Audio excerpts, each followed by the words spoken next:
Hello guys, and welcome back to my YouTube channel. In today's video, we'll be looking at isolates. What are isolates? Why should you use isolates? When should you use isolates? All these questions will be answered in today's lesson.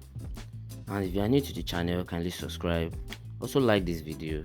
And without wasting time, let's get started. So the first question, what are isolates? First thing you need to know is that runs all these codes in a single thread, which is the main thread that runs all the code you have right here in a single thread. Now this main function, the main thread I'm talking about, is enough most of the times, but there are some times where you need to run very heavy functions in your app, run very heavy things that may cause your app to lag, and this is when we need isolates. So now what are isolates?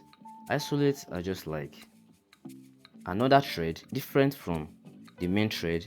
They don't communicate. You can make them communicate though, but they don't communicate with the main thread.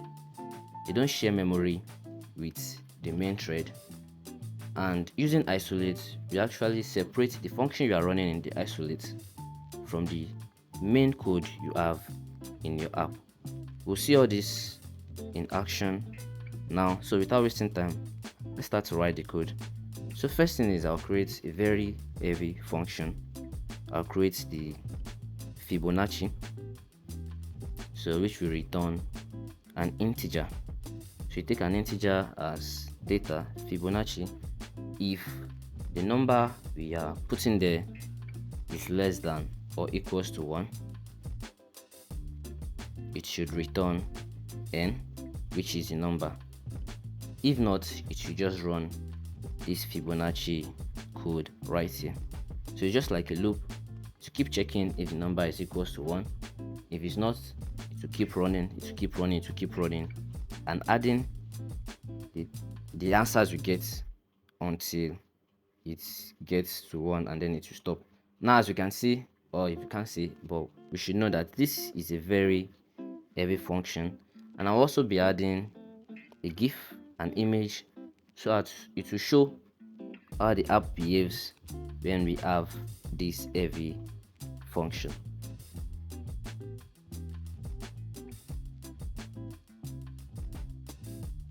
Now in my unpressed, let me run the Fibonacci, and I'll just put in 41 here so it won't be too heavy on the app.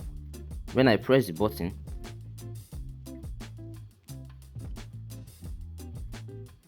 you can see the lag right there.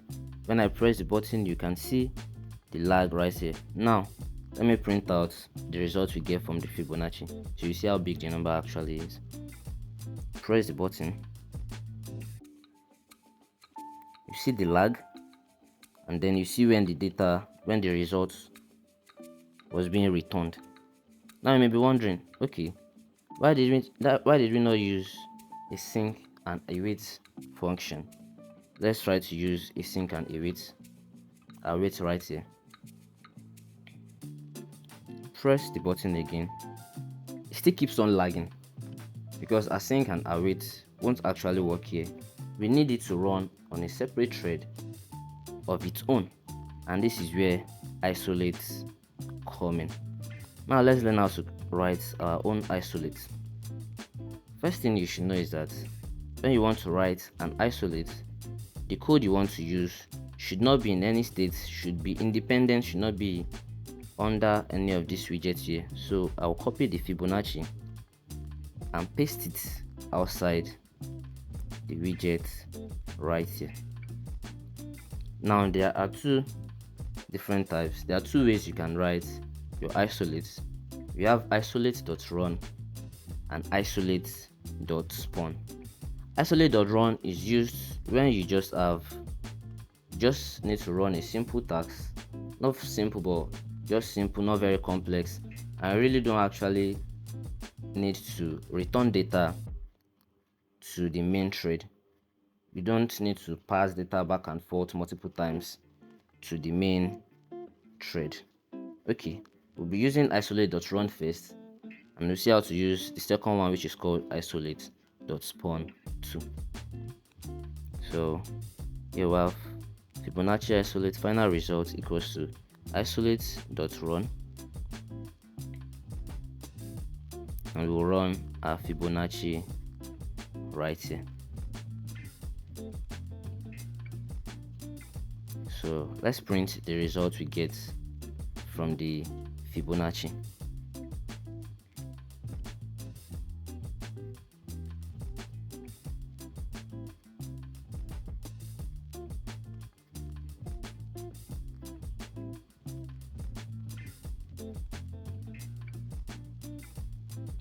Okay, now if I should use this in my unpressed function, let's see what difference it will make in our app.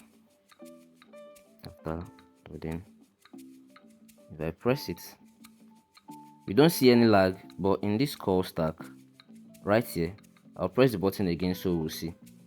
In this call stack, we can see two processes running.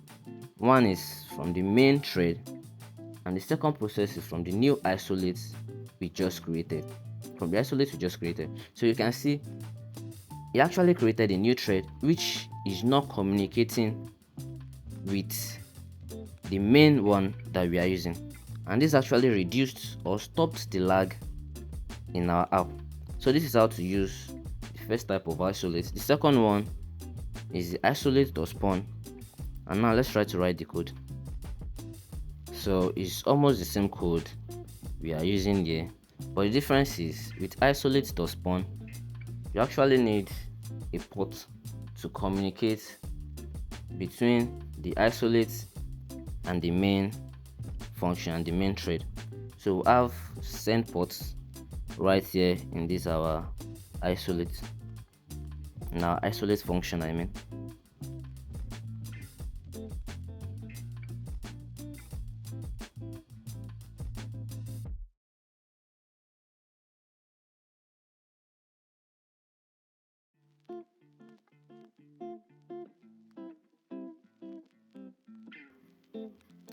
port.send, and then the message you want to be sending is a response from the Fibonacci. So give it 40 as we have been using before. And now in my function, in the unpressed button that we have right here, we will have a receive port. So receive ports, receive equals to receive port. Now what we should know is that send port only sends message, while receive port can send message and receive message too. That's just the difference. Send port can only send message, while receive port can receive and send message. So here we have our isolate.spawn, and the first parameter we'll have is our function, the Fibonacci spawn, and the second one is the response we want to get. So we'll call it receive.sendPort, which means we are receiving message from the send port we used in our Fibonacci isolate. Now how can we use the data? We just listen, receive.listen. We listen to the message you are getting and we'll print the message. So I'll save this and let me run the app.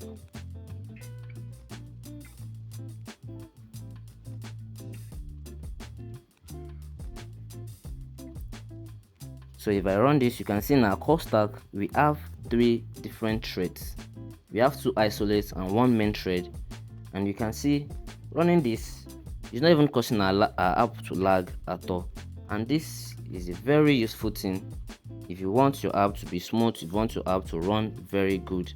This is how to use isolate in that. If you enjoyed this, kindly subscribe to the channel, also like this video, and I'll see you in the next lesson, guys.